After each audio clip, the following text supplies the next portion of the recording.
4 месеца националната ни валута ще е история, тъй като ставаме част от еврозоната.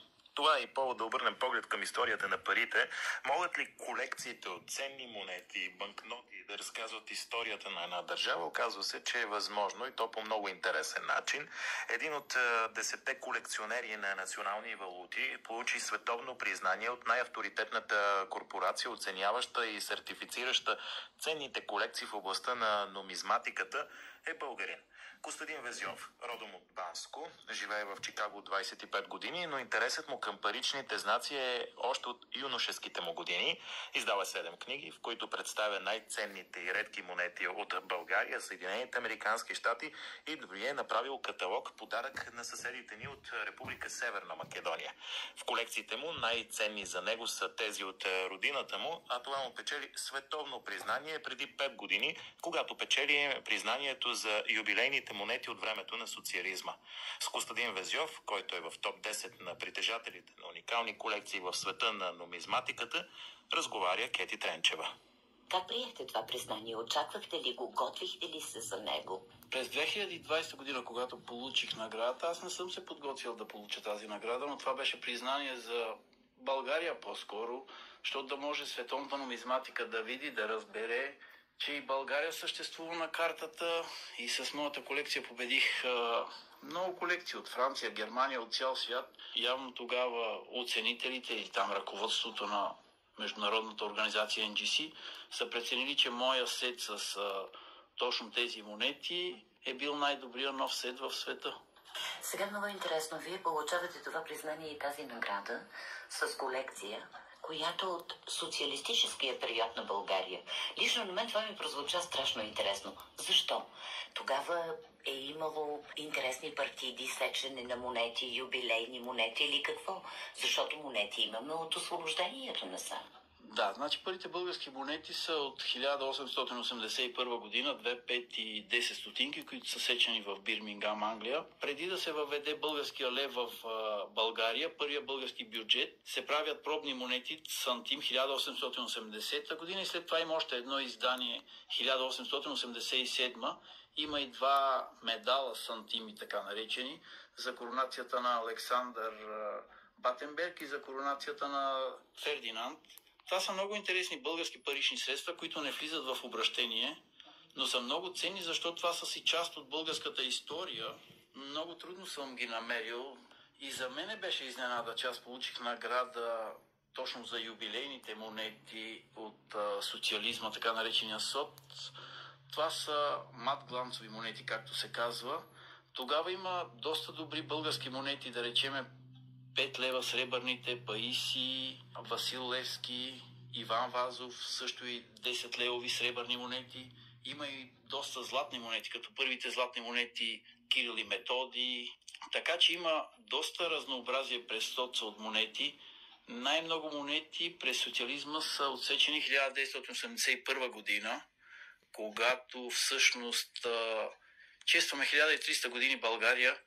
Тогава и една от най-скъпите български монети, така наречените 2 стотинки, на които на гърба на монета, така да кажа, вместо стандартно за 1981 година Народна република България, а трябва да бъде като стандартно 1300 години България. Приема серия или някой в монетния двор е решил да си направи пробни монети такива и сега струват в момента около над $20,000 една такава монета. Една така? Да. Така че който има знаете да ли колко са в обращение тези?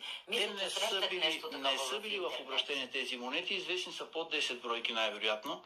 От 1 стотинка се срещат по-често. Аз имам от 1 стотинка, 2 стотинки, една от най-редките български монети. През този период има също още една интересна българска монета по случай 100 години от априлското въстание, като изключиме най-хубавото и красиво българско левче от 1976 година. 100 години априлско въстание. Това е просто най-красивото българско левче. От едната страна са револвера и кама, от другата страна е лъвчето, което е било на калпаците на въстанниците и четниците. И другото интересно левче, това е 2 лева, така наречена боримечката.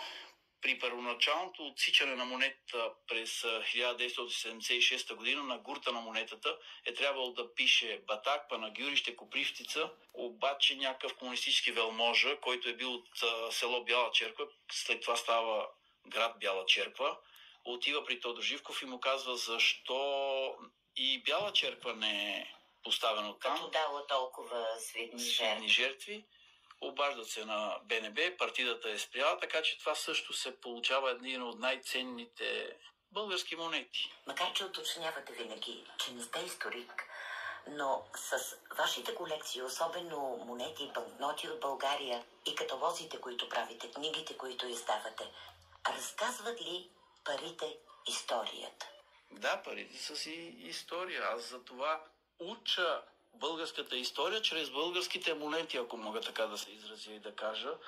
Защото, да речеме, български монети 10 лева сега ми идва, 1930 година, 41 и 43. Тя е една монета с хан Крум, как стои на коня. Тази монета, това показва, че България по време на кризи може да прави монетата от един материал. 1941 година поради световната война, Втората световна война, монетите се правят от желязо. Тези монети са много нетрайни.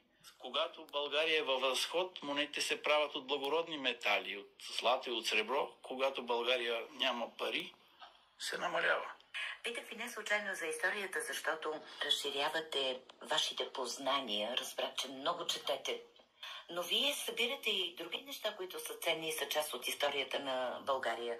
Ценни книжа, облигации. Разбрах от вас, че има талони за Кореком от Балкан Турист. Да.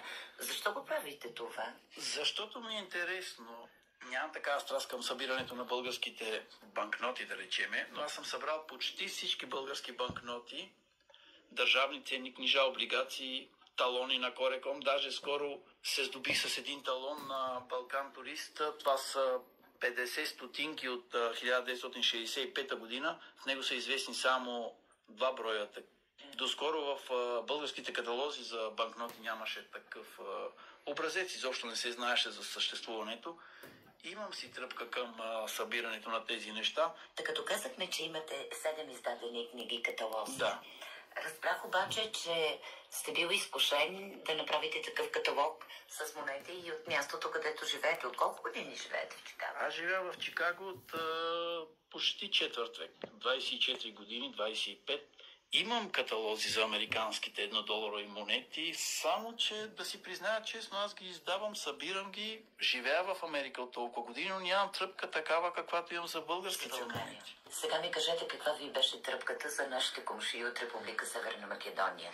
Там се оказва, че никой, макар че има сигурно нумизмати, никой не е събрал историята на македонските монети или банкноти и издавате и такава книга за историята на техните пари. Преди около 2 години аз издадох първата книга на македонските парични средства. Нашите съседи обичат така да си присвоят част от историята. Аз не съм историк, това съм го казвал много пъти, обаче едно нещо ми правеше впечатление, че в регистъра на NGC, в което имаше над 250 държави от цял свят, нямаше Македония.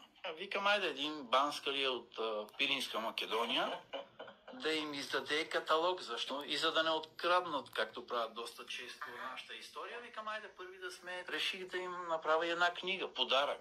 Книгата, да си призная честно, не е много голяма, защото македонската парична система, в която съм включил съвременните или северно-македонски монети, те имат ограничен брой монети, банкноти, но все пак като признателност на нашите комши, човек от Пиринска Македония в мое лице реши да им подари една книга преди 2 години. Цялото интервю с Костадин Везьов, единственият българин, получил световно признание в областта на нумизматиката, можете да чуете в предаването Нощен хоризонт в петък, 22 август, с водещ Иван Русланов.